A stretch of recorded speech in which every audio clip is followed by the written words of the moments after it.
Man.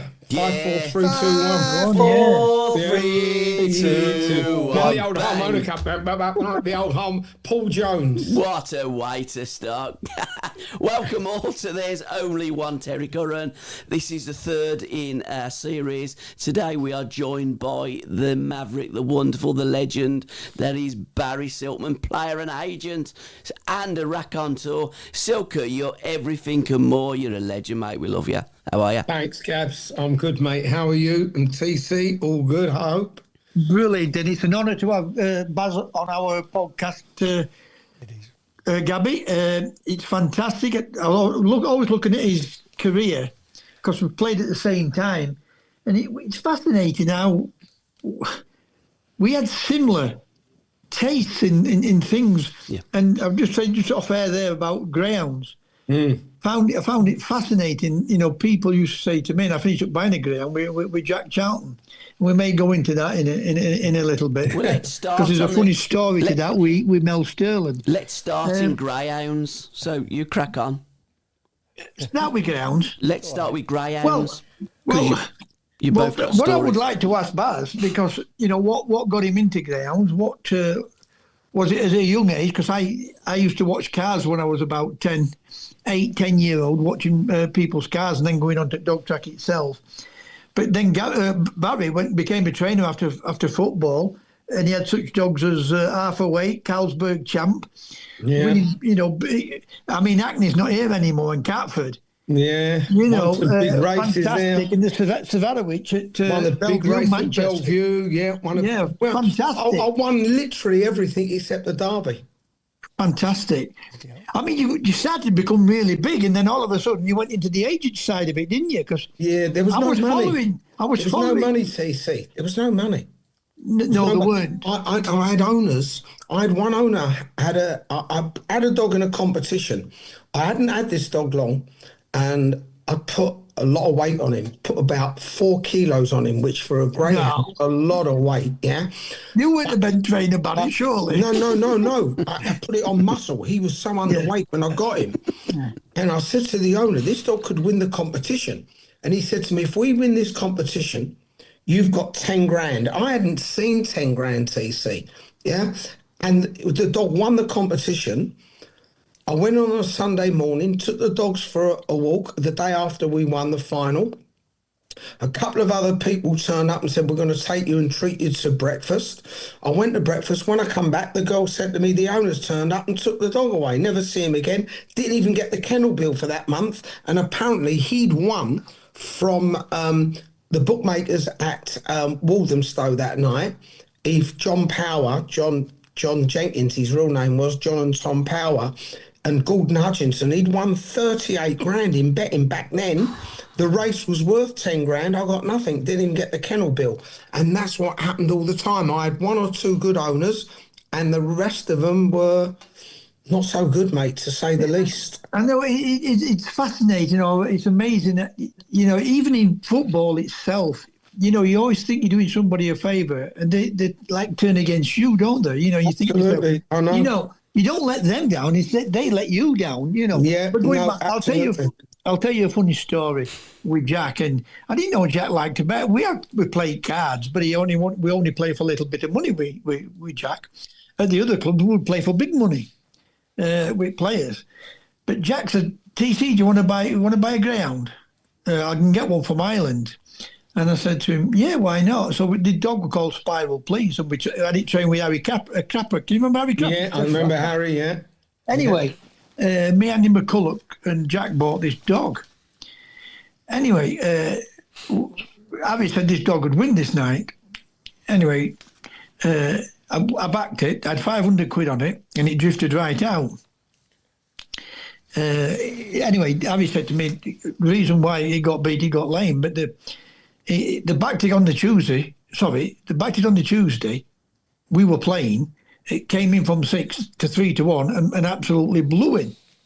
And then he phoned me up. He said to me, "This dog were lame." And I said, "Well, how can he get beat on Friday but win it on the Tuesday?" Yeah, exactly. Yeah. He said, "Well, can you get me some infrared on it?"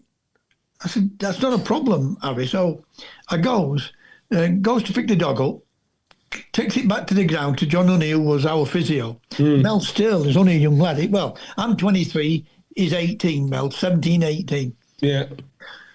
So I said to John, can I get any chance of getting any infrared on this? He said, well, I've just sorted Mel out. I said, fuck, Mel, this is running again on Friday. I said, fuck, Mel, this is running Friday. I said, we ain't got a game until Saturday. I said, we've got plenty of time to get in for it. It's only for today. We've got 3 or 4 days left. So I goes in, I said, hey, you, Still, get off that fucking table and get out. I need to put this dog on. And Mel tells it in his book. But that was the true story of it. I'd gone in there and said to Mel, so we could have some infrared on it. And anyway, it got beat again. Normally the way. Always the way, mate. Yeah. Could you imagine that today, boys? You know, imagine turning up with the ground at one of these training grounds. Yeah. Imagine a player turning up with the ground at the physio. I mean, infrared's long gone. They've gone way past that. Yeah. Imagine saying, "Can you treat this dog for me?" He said, "Look, you got a choice. You turn up at West Ham. You either treat Pacatar or the dog. Well, we better treat the dog." Oh God! When you think about things, what happened in our time in football.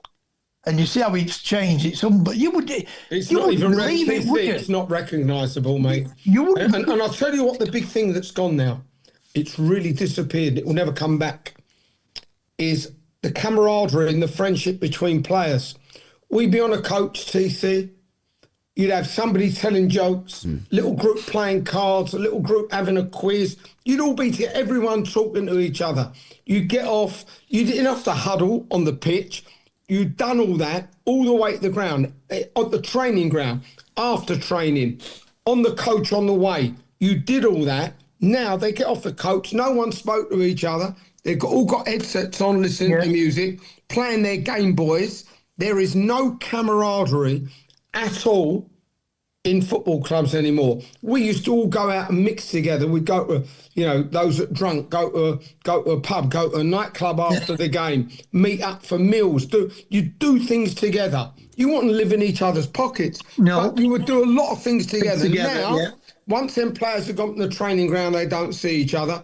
They arrive on a coach, they haven't even had a conversation. Then they've all got the liberty to put their arm around each other on the halfway line and talk about how we're going to win the game.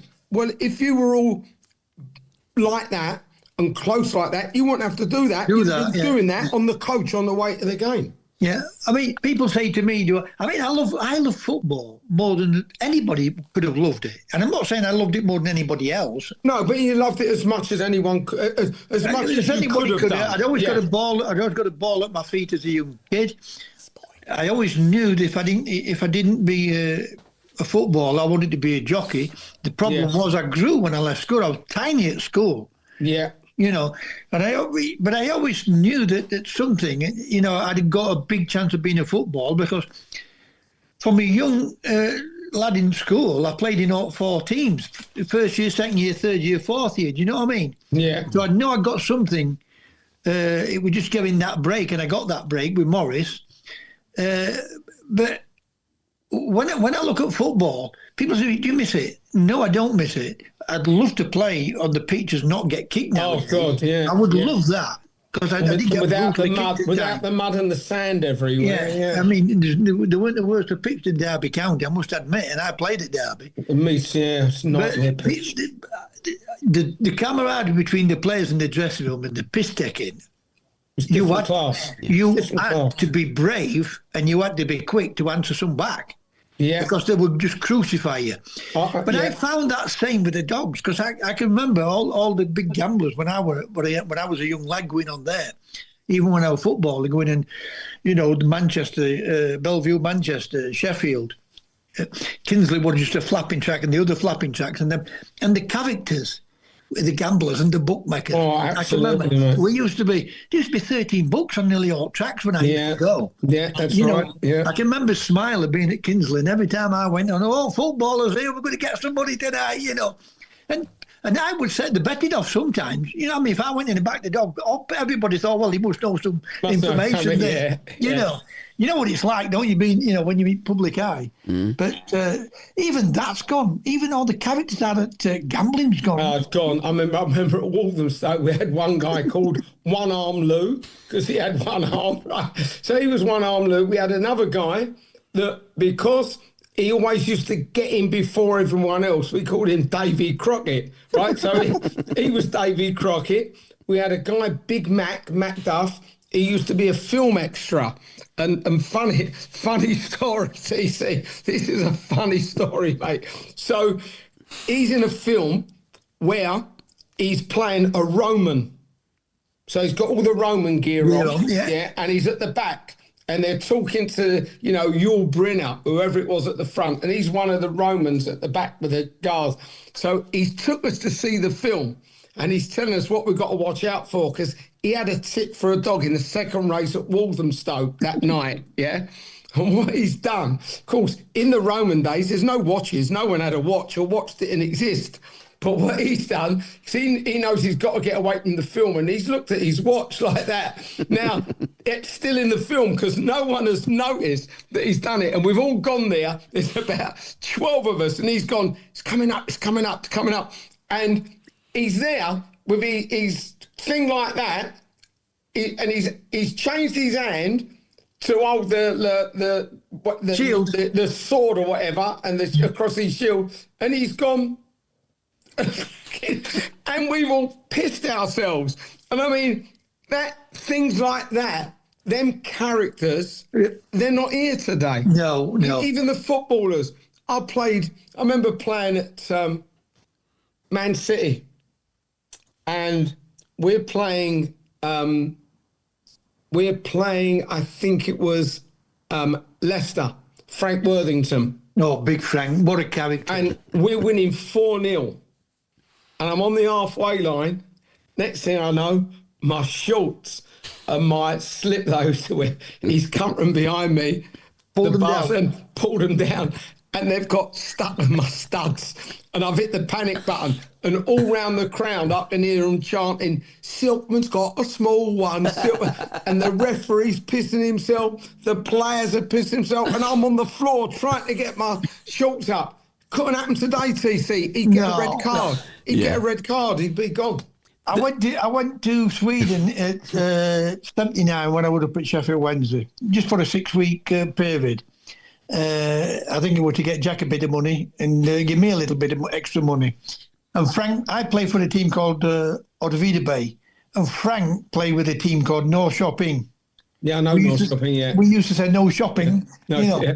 Anyway, I met Frank.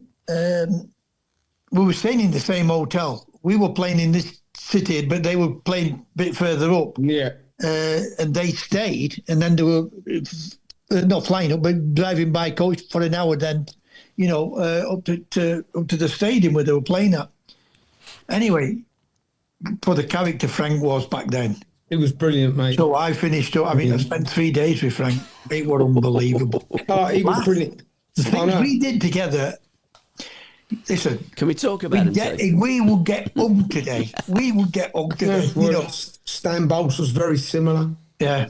All them people, unbelievable. Rodney Marsh before that, unbelievable characters. It's now, football's now characterless. Yeah. And there is, for the want of a better word, just not even characters. There is no personalities in the game.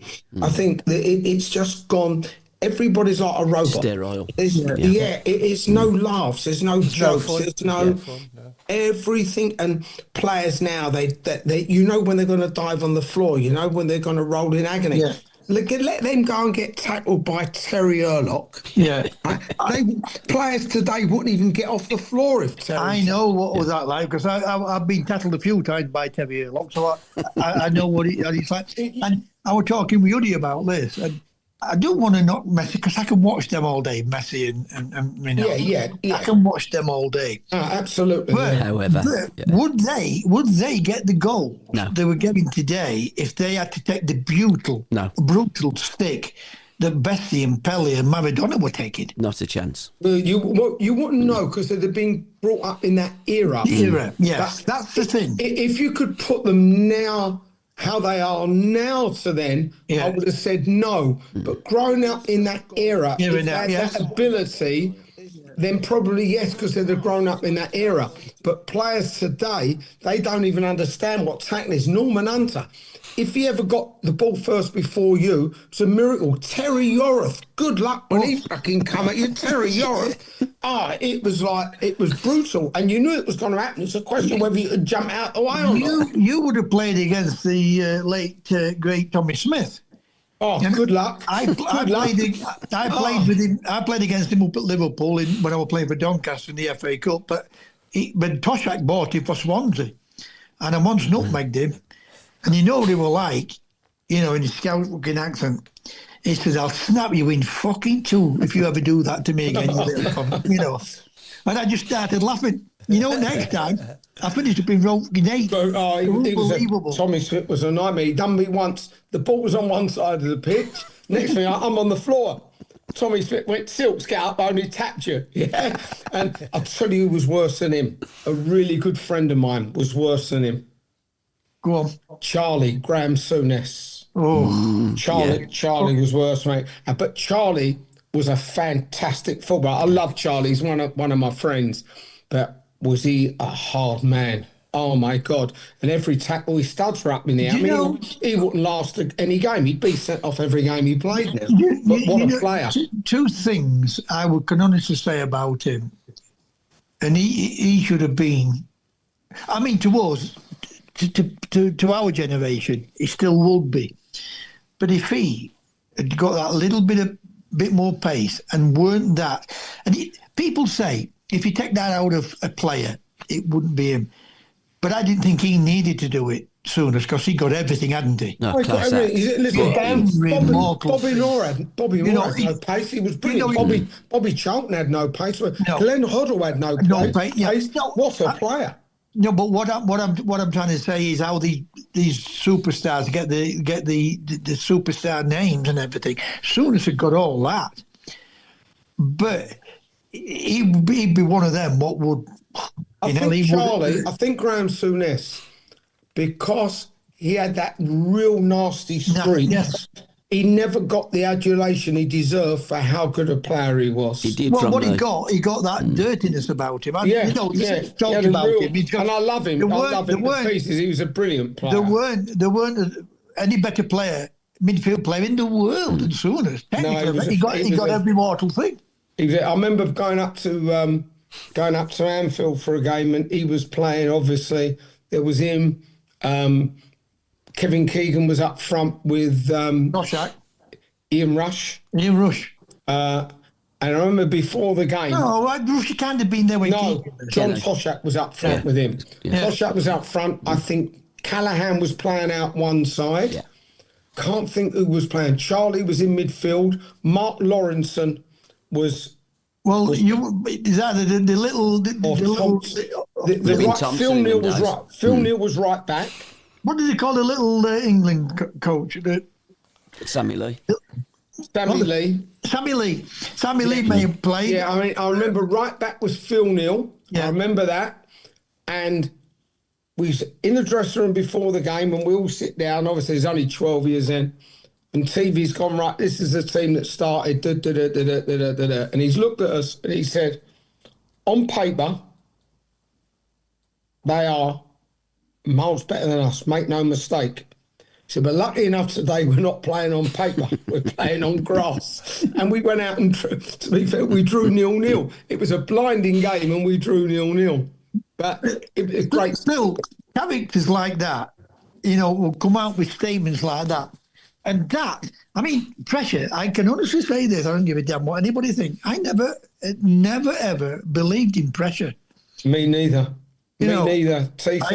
I loved playing football. I had the biggest bet in my life. It won 8 lengths. I got in with this kid at Paul Cole's stable.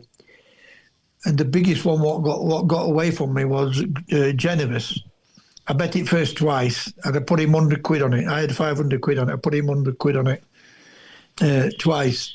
And he said to me, I said to him, if it wins, what do you want me to do? He said, keep putting it back in it, because this horse will win the Derby. It lost its first 2 races, and then he never lost another race from then on. And I lent my mate's car, to go down at Epsom. They were standing at Bucky's in the middle of, on the ground, on the Lester Piggett's first race back in Derby. So they got to Chesterfield. Obviously, I'm living over the other side of Barnsley back then. Came a Bobby car. They got to Chesterfield, come back, and they said, "Oh, we're not going." How do you mean you're not going? So they knocked me up fucking twice. Knocked me up at 3 o'clock, right? Come back at 4 o'clock. Anyway, I finished up going back down with them. Called to Holding Wall, got a few quid out. Started taking bets, £1 each way, £5 each way, £2.50 each way, all back in Leicester. 66 to 1, back bet into 33 to 1. My 2 mates, 2 right thieves, saying, "What you doing? What you doing? What?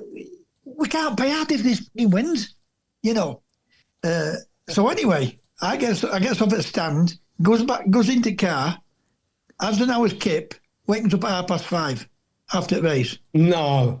Generous as run. But the biggest bet I had, Phil, this is a true story. I kept all my bets. People what gambled would have been fascinated. They just said, "You fucking idiot." But, people would have looked at that and said, "I wasn't lucky. I got all these betting slips on football." Back in football in our days, But I never backed I never backed against his own team. I backed my own team. Yeah. And I never had a bet in football. The only time I ever got mad with losing anything was my mate had come from me and says, "Oh, we're not going at Dogs. We're going to Italy. We're going to have an Italian meal." Picked up £5 here. This is when he used to be finished at 20 to 5. Right? Swansea playing West Brom. West Brom are 2-0 up. So I says to my mate Wayne, and he's liable to be listening to this way, says to my mate, I said, "I'm just going to get a bath." I said, "Put kettle up, make us a cup of tea.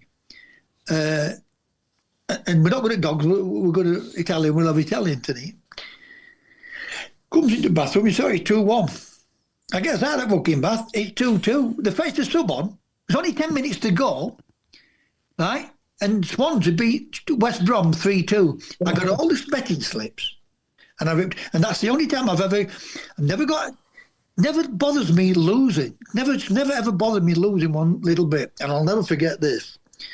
I used to bet with Willie Mills, and I got into this wooden shop in Featherstone, not far where I live. People always ask me why would it 33,000? I drew everything out at a bank, every penny I got in the bank, and I drew £33,000. Went in there, and I could get any bet on back then. Yeah. Any bet, because the big gamblers, when they went into the betting shop, I was messing about with one of the birds in there, right? And she used to say to me, when the big gamblers come in, there's a button and it goes straight through to the main officers. Right. Right? And you could get the bets on it. You weren't a problem. Anyway, the horse was called Magic Ring, Magic Circle. Paul Cole trained it. Alan Munro rode it. Right? Alan Munro. Oh, yeah. It won at 4 to 6. It won at Newmarket. The slightest of touches you will ever see in your life, it won 8 lengths. I'll never forget the girl behind counter. But nowadays, it's first past post and... Yeah, you get first past the post, yeah. Yeah, and back then, it was just racing rules. Yeah. This won 8 lengths and got disqualified. She fainted. She fell off a chair and fainted. No. Yes, that's the truth. I'm going to put all that. We're going to go into my book. And I ripped all the betting slips up, But people say to me, I've never wanted to kick a cat, because I never had any cats, but I've never wanted to do it to a woman. It just did not bother me. Anything. Yeah. Just so the way back. To a prime example, when I was at Everton, I remember Andy Gray saying, we're travelling down to Old Trafford, playing Man United.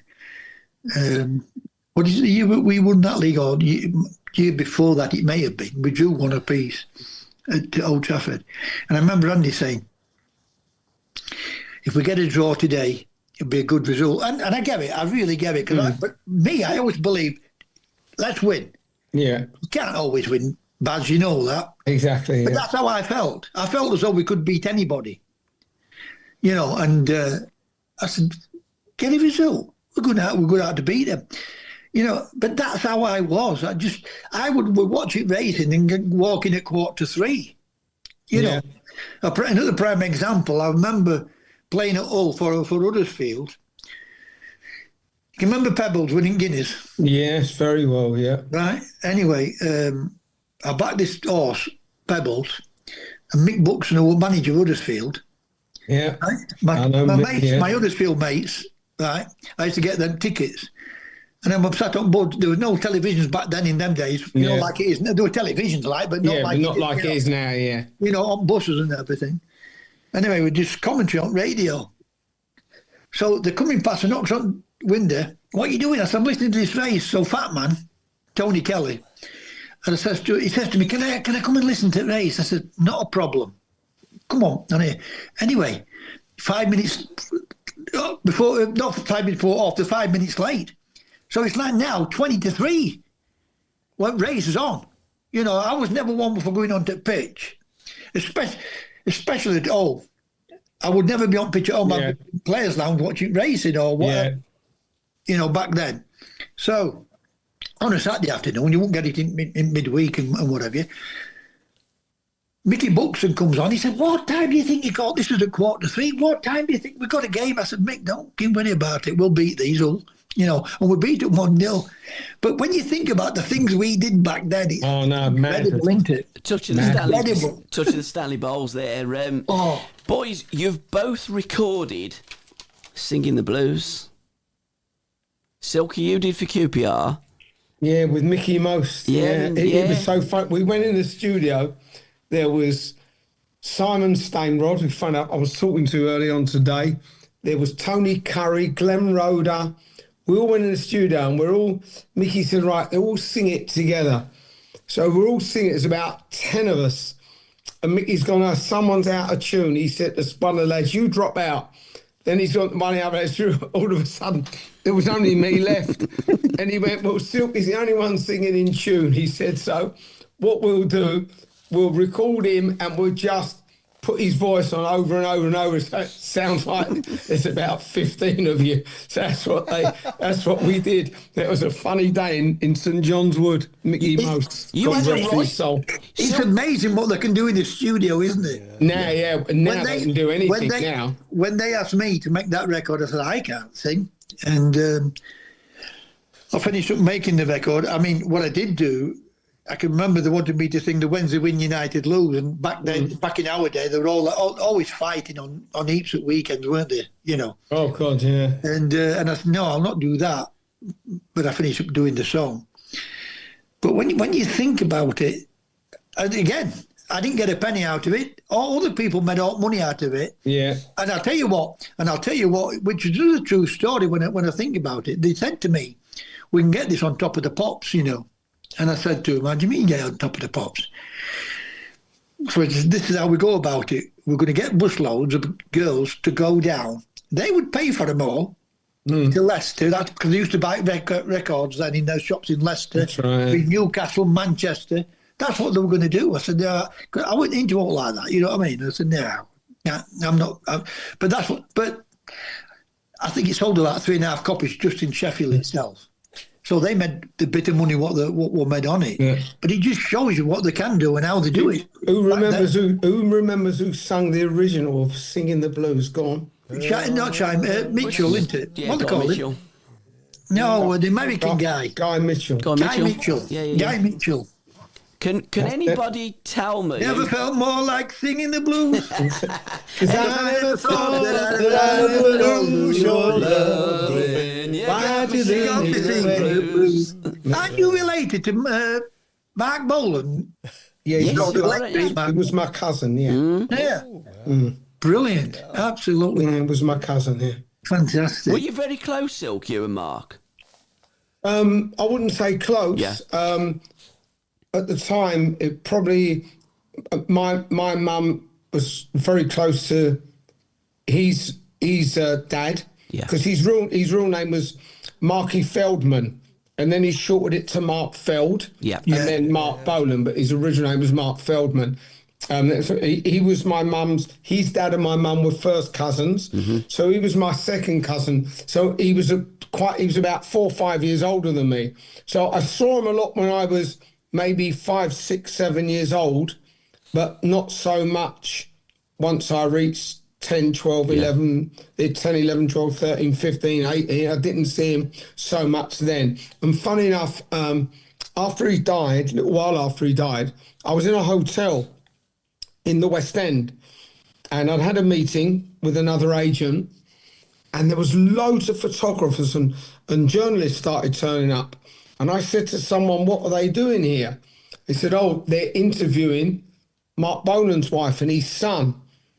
And his son's got a terrible name. His son's name's Roland. Roland, Roland Bolan. Yeah. So I hung around for no more than 5, 6 minutes. And then they came in and I went up to his wife and I said, you've never met me.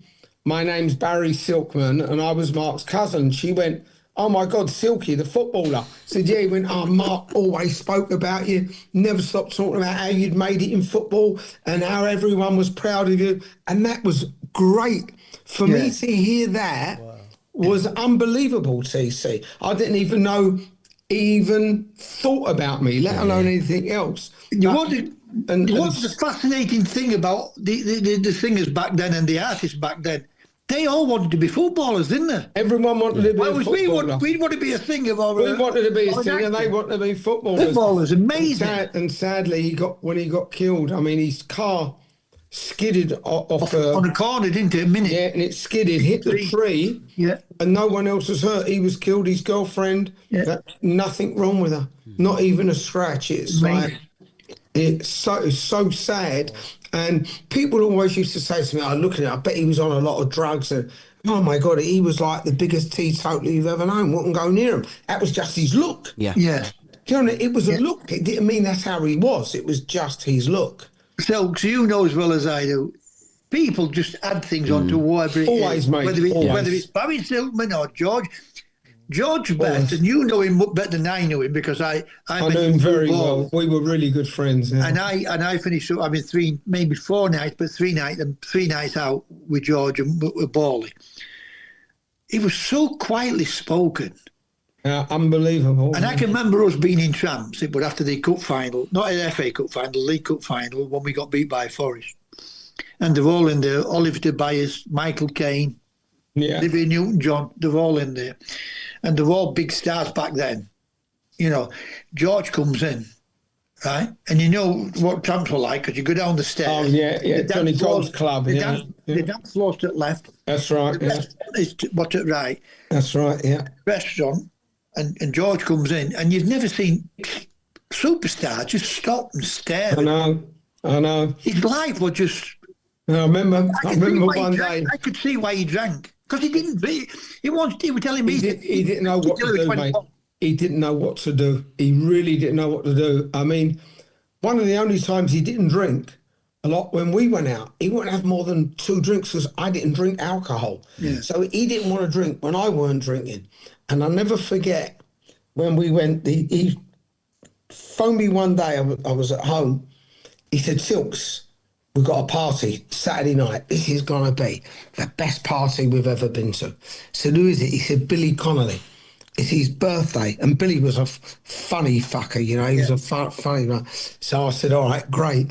So we go there and there are girls everywhere. We're in a place in Manchester called Sandpipers, which was partly a club, partly a restaurant, partly a hotel.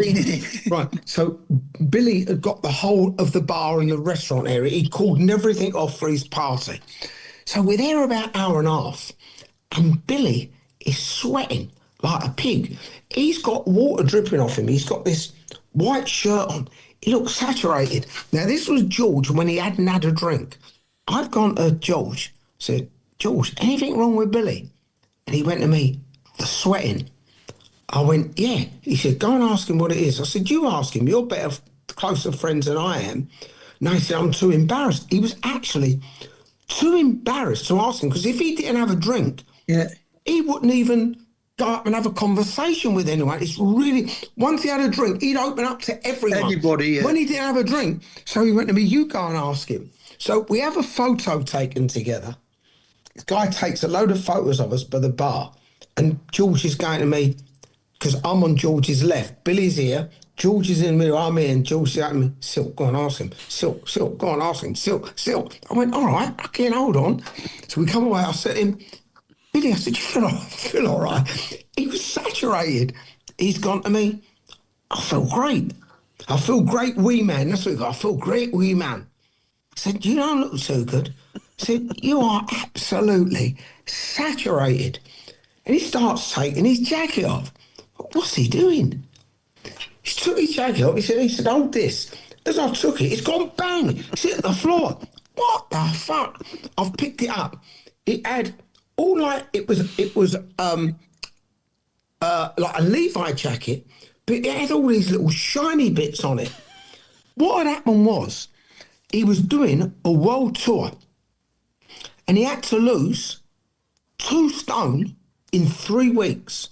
So he'd gone and got this jacket made literally overnight it had lead. It was a Levi jacket, but it had lead going through it all the way around. It weighed just over 3 stone, and he was wearing it everywhere, and he just kept sweating. And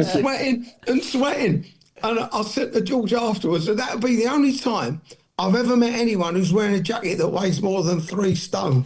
But nowadays, you tell people that story, they think they must be off their head. But people would do things like that. And George was great company, and it was so sad when he was really ill at the end. I went to the hospital, and it was so sad, mate. I know. Because they were only letting a couple of people in, and it was really sad. I ended up sitting downstairs, and I couldn't move for 2 hours. I couldn't get myself up to drive home, because to see him as I knew him, and then how he went, and he went yellow, all his skin went yellow, lost a lot of weight, and it was dreadful to think of the guy that I used to hang around with, and to see him like that, when you don't expect it. When someone it's 80 or 85 or 90, you start to wait for it to happen, didn't you, TC?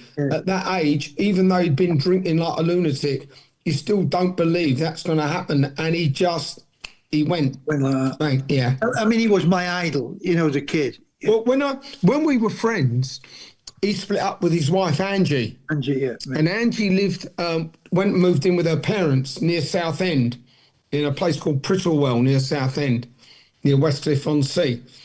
And we started seeing each other a little bit. And George says to me, Silk, I'm so pleased that you're going out with Angie, because I know you will look after her, and I know she'll be safe with you. But we went out maybe for 4 or 5 months, and then it ended. But he was such a lovely person. I said to him, George, I've took Angie out a couple of times. He went, Silk, I'd love you to, because you'll look after her. It didn't last more than 4 or 5 months. But he had no animosity in him. He had no jealousy in him. I mean, the only person that was really pissed off with him was Don Shanks. Yeah. Oh, yeah. Because Mary. we go... Oh, yeah, we very savage. we go to, Ravi, Don Shanks, Ravi, he's just training for the America. Yeah. So Ravi used to go out with this girl. She was Miss World, yeah? And we had a party at Don's flat, and he was with Miss World, Mary Stavin. There was Les, Billy Ocean. Yeah. There was Les and his wife. There was me and the girl I was with, Mandy. It was a great party. And we come downstairs, and Les and I left together and give Mary a big hug. 2 weeks later, Ravi said, what a fucking he is, that bestie. I said, he's your mate. And I said, why, what's he done? He's nicked my bird. Fucking Mary, he never recovered, Ravi. Do you know he never ever got married? I'm telling you, he never recovered from losing that bird. Dr. Dirk. Million percent. I have never seen the blue eyes on a guy like George had. He got these. Oh, yeah. If that was today, people think he's wearing lenses. Yeah, they were absolutely unbelievable. Yeah. When he was at his best, he was tanned. He got the big ocean blue eyes. Yeah, got everything. Good looking bloke. It was untrue, wasn't it? Oh, the big problem he had, it was a big problem. He, in my opinion, knowing him how I know him, he was so shy. Yeah, he couldn't take the adulation. CC. I know. I couldn't believe. I could not believe mate. How shy he was as a person. No, I could really, not believe it. Really shy, mate. I used to push him into a conversation. We'd go out somewhere. I'd have to dig him in the back to have a conversation. He was just so shy, and when he had a drink, he was the opposite. But as a person, he was so shy, and that's what, in my opinion, sent him haywire. He couldn't take the adulation of people telling him how unbelievable he was. He couldn't. No, it's funny how people like him are really down to earth, really. He just want to talk a normal conversation, not talk about him. He just wants to have a everyone wants to talk about him, and he wanted to talk about a bird he met last week. Yeah, one he met the week before. Yeah, we went to White City Dogs one night. He wanted to talk about how we backed this dog that was about 8 lengths clear over hurdles and it fell. Yeah, called Alsha's Hobo Joe. Never forget the name. He wanted to talk about all those things, but everyone else wanted to talk about him and his ability and what was it like when you played against him. And he didn't like it, TC. No, I know he didn't. He didn't like it, mate. And I think he felt embarrassed about it, didn't he? No, absolutely. And knowing him, and I knew him really, really well, he just couldn't take it. And he went, I know it's an excuse, and there is no excuse for turning to alcohol the way he did, but just knowing the way he was made. I'll tell you what he was. I described him as a shy boy from Belfast that never grew up. Yeah. That's what he was. I must get you to tell everyone about the great Zinedine Zidane. You must tell our fans watching and listening to all this. We've got to tell them about this. So what happened was, I'm told about this player, Zinedine Zidane, and how good he is, and and he wanted to come to England, and he was told about me, that I had great connections, and I was doing a lot of big deals at the time, CC. Weren't earning big money, so I didn't understand how to earn big money. I was just doing big deals. So I went to watch him play. So I get there, and the guy comes up, he says to me, got a problem. He's not playing. He's had the flu, and it was a Tuesday night game. He said he's had the flu and he's on the bench. And in them days, there was one player on the bench. Yes, that's right, yeah. So he was playing for Bordeaux, yeah? So I'm thinking, I hope this game's shit and I have to bring him on. So I go there, I'm going, please don't let them score, please. And I'm watching one of the players, and then there's another player catching my eye, yeah? So half-time comes, the guy comes up to me and he goes to me, he's coming on the second half. Yeah, it comes on after 15 minutes. He looked like he'd come from a different world. Yeah. And I'm sitting there thinking, oh my God, he's unbelievable. By the end of the game, he'd scored, he'd made goals, they'd won 3. And I go down to the dressing room. They come out afterwards, get introduced to him. I also wanted to meet the left back. So I get introduced to him, we shake hands and we go and we have a talk. And he takes me to meet the president of the club. So I go in, I said, how much do you want for him? So he said, we want £1.2 million and we give you back 10%. So I said, what happens if I get you more than 1.2 million? He said, we split above that 50-50. Yeah. And at that time, Kevin Keegan and I were really good friends. And we still, so he phoned up, he was on the phone to me about 5-6 months ago. I hadn't spoken to him for years. And he said, he always tells everyone, the best agent in the world, Barry Silkman. He brought me the best players ever. He never let me down. Right? So I'm thinking, right, where do I take this player? This player is so special. The only place I can think of is Newcastle. They had a brilliant team. They were top of the league. And this player, no question, could play in that team. Yeah. So I phoned Kevin up. I said to Kevin, this is beginning of January. I said to Kevin, Kev, I've seen a player. He's unbelievable. His name's Zinedine Zidane. He plays for Bordeaux. Now, at the same time, I have a conversation with a left back who signs an agreement with me. So Zinedine Zidane signs an agreement. If he comes to England, I'm his agent. That's it. I'm his agent. 2 years. Yeah. The left back, he comes to into England. I'm his agent for 2 years. At the same time, I'm introducing Zidane to Kevin. David Pleat calls me, and David Pleat's at Sheffield Wednesday. He said, Silky, you know Ben Thatcher, didn't you, at Millwall? I said, yeah. He said, what do you think of him? I said, you looking for a left back? He said, yeah. So I've got one for you. He said, who? So I tell him. Goes away, comes back. He said, he's a bit small. Never forget this. I always talk to David about this now. Goes, he's a bit small, Silk.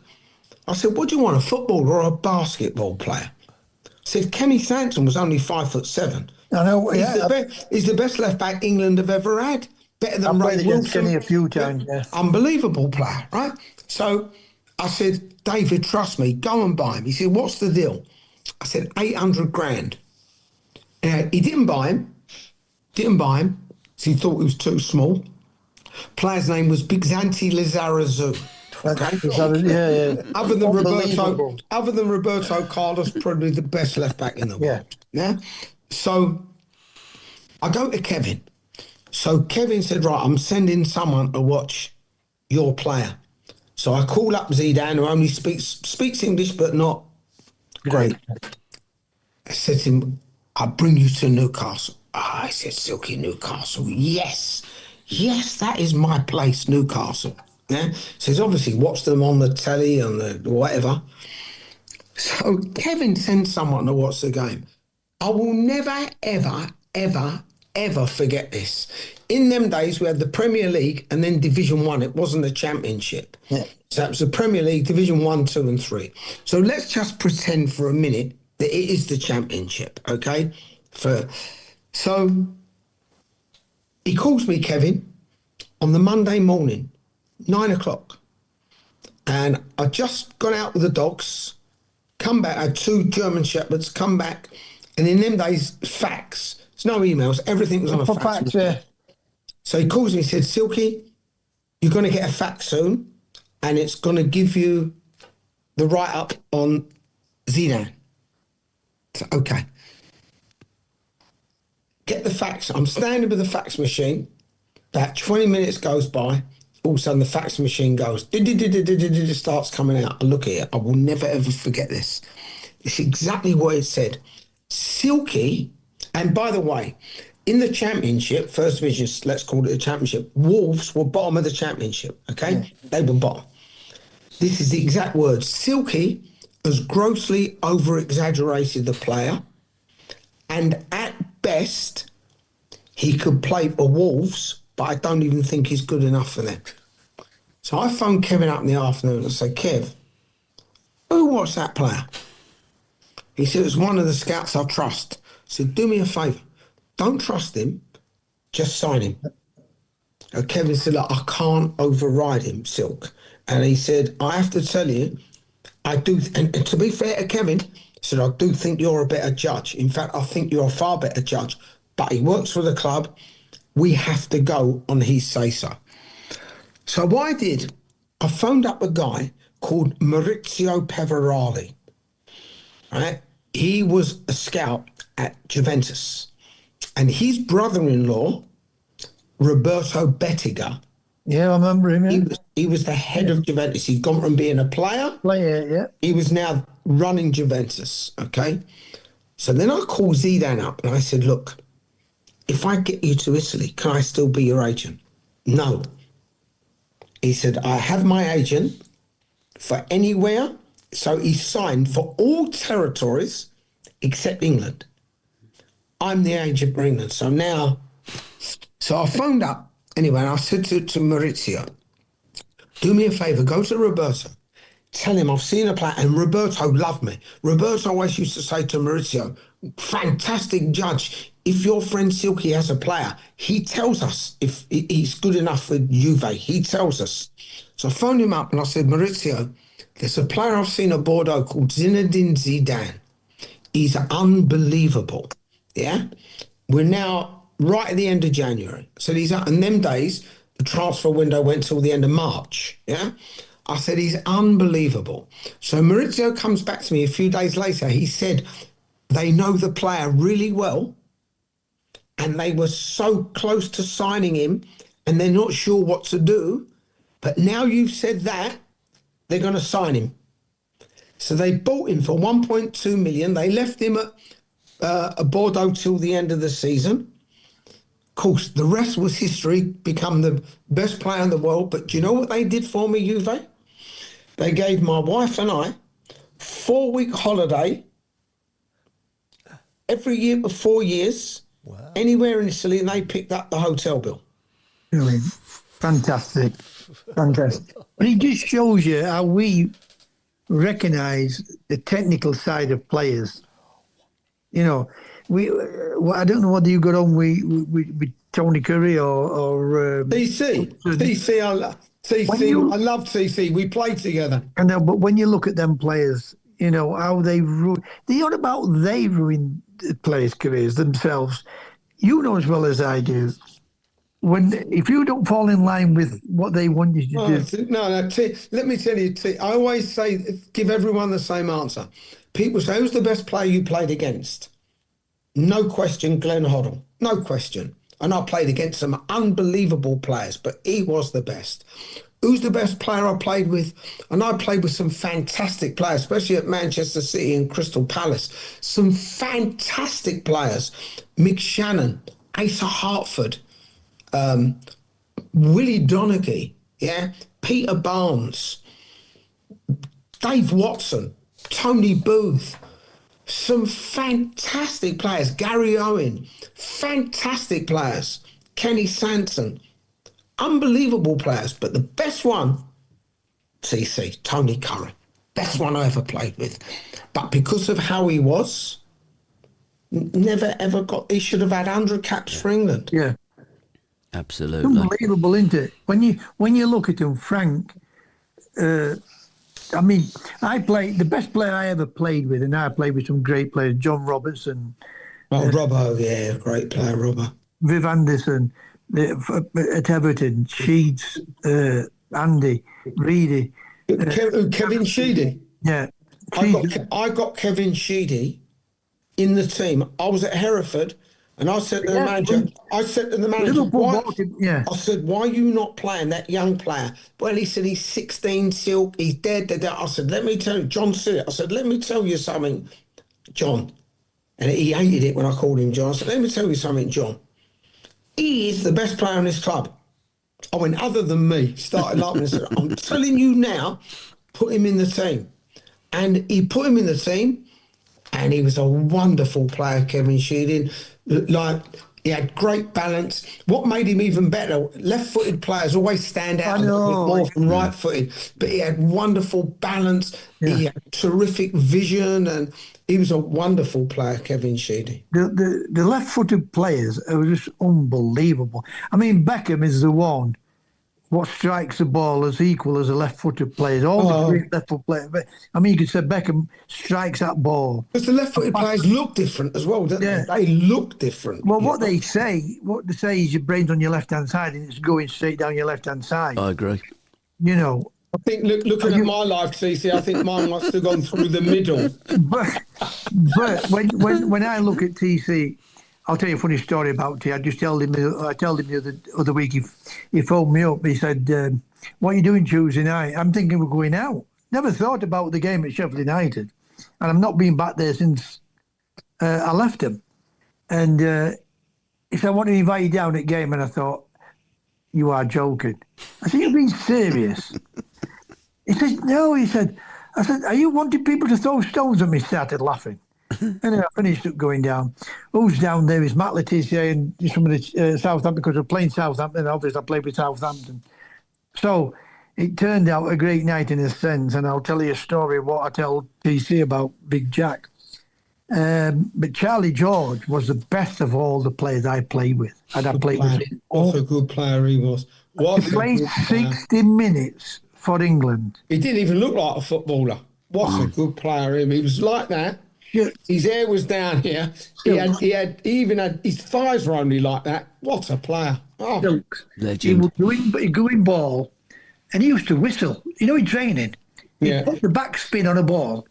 First time I'd ever seen backspin on a ball. yeah. He'd like chip it, and he'd start whistling. The ball would come back, and I used to, I used to piss instead of laughing. Anyway, and back then, when you played with the big teams, you'd play five-a-side and have the small little goals, wouldn't it? Yeah. And he'd be about 35 yards out. He wouldn't even look up. He'd had a glance before, don't get me wrong. He'd had a glance, seen where it was, and then he said crossbar, and he'd hit the crossbar.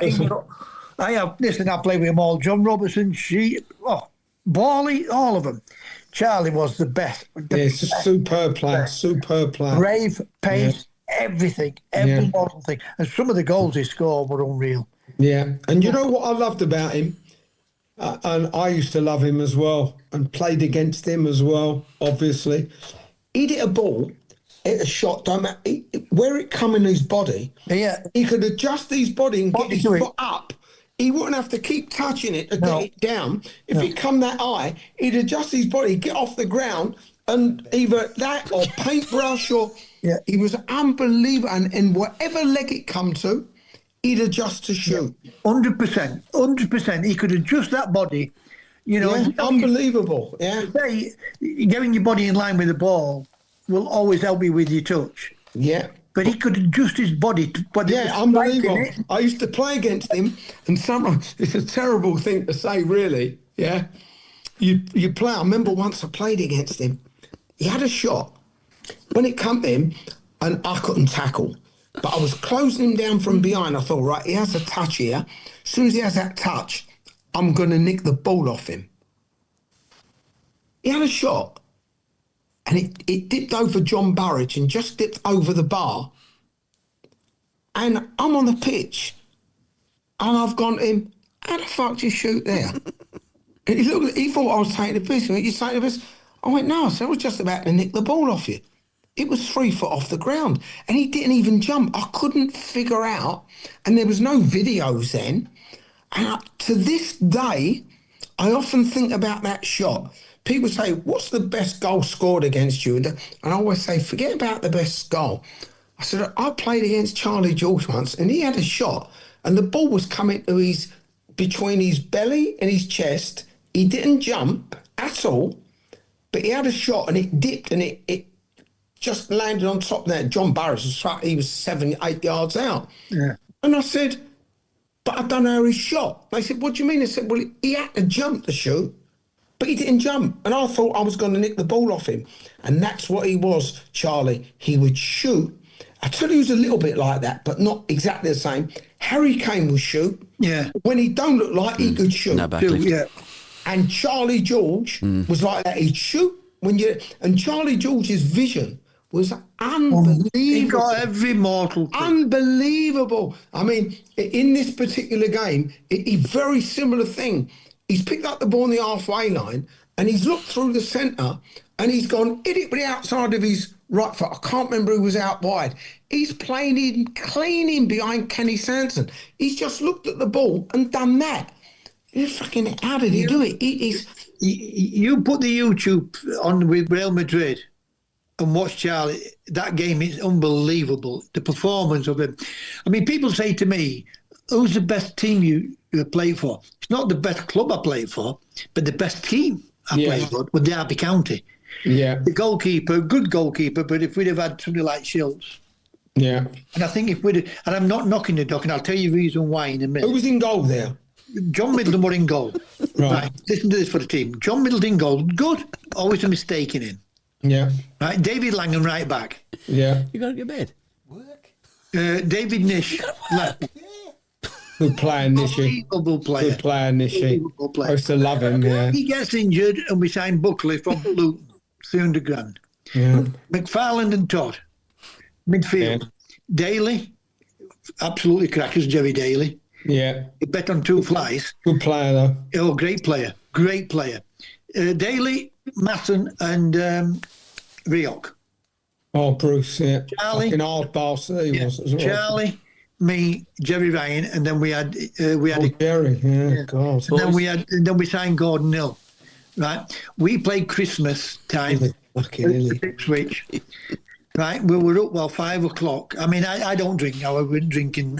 You know, I never drank at football. I've drank outside of football, and I've got drunk a few times, but not a lot. But I'll drink socially. We played Ipswich. We were up 5 o'clock. We're playing shoot pontoon. Threw Jerry Daly's gear out. Gotta go to work now. Back then, you could Put my go hand up to in the air again. dry cleaners in an hour, get you all your gear cleaned, suits and shirts washed and everything. Back then, right? And that 1978, that was. We were up 5 o'clock.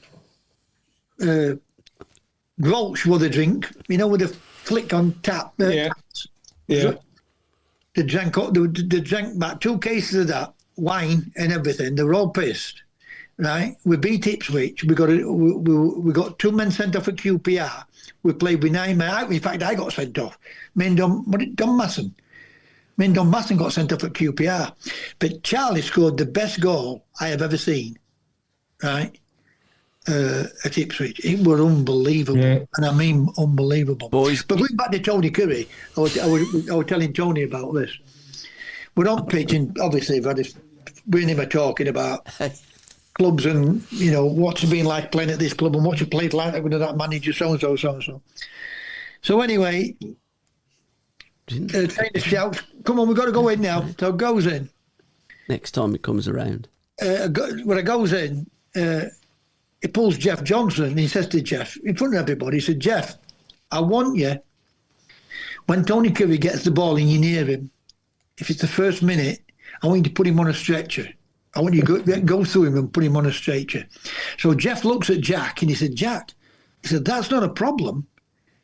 He said, but what if I get sent off in first minute and no, first 5 minutes? We're going to be down to 10 men, for 85 minutes. He said, Jeff, don't worry about that. So Jeff looks at him and says, what? Why? Jack says, we will miss Tony Curry more than we'll miss fucking you. And I'll tell you what, it set me off laughing. Everybody in the dressing room is laughing. And when you can't stop laughing. Yeah. Guys, it sets other people laughing. Guys, we've got to wrap it up. Chris has got to go to work. Neither do we. So we're going to have to wrap it up. It's been an absolute blast again. Just want to say, Silk, your book. Anybody that reads Silky's book, if you like Silky, fantastic book. Thank you. You will love Silky after. I also found out that Silky worked at Charlie Cray's club and was the backing vocals on Hot Chocolates, no doubt about it, which is one of my favourites. No doubt about it. Yeah, that's the one. Legends. Silky, TC, it's what been a fantastic podcast fabulous. this has been. Fantastic. Thanks, TC. We'll have to do it. We'll have to do it again. Thank you, mate. Thanks, do it mate. No, again. seriously, fantastic. Thanks, CC. Just next time I see you, just don't take me on. Because I still can't tackle. They can't fucking run. Brilliant. Boys, Fantastic. Fabulous. Thanks, Gab. See you soon. Brilliant. See you guys. Ta-ra a bit. Brilliant. God bless. I'm going God to bless work. everyone. He's going to work. God bless.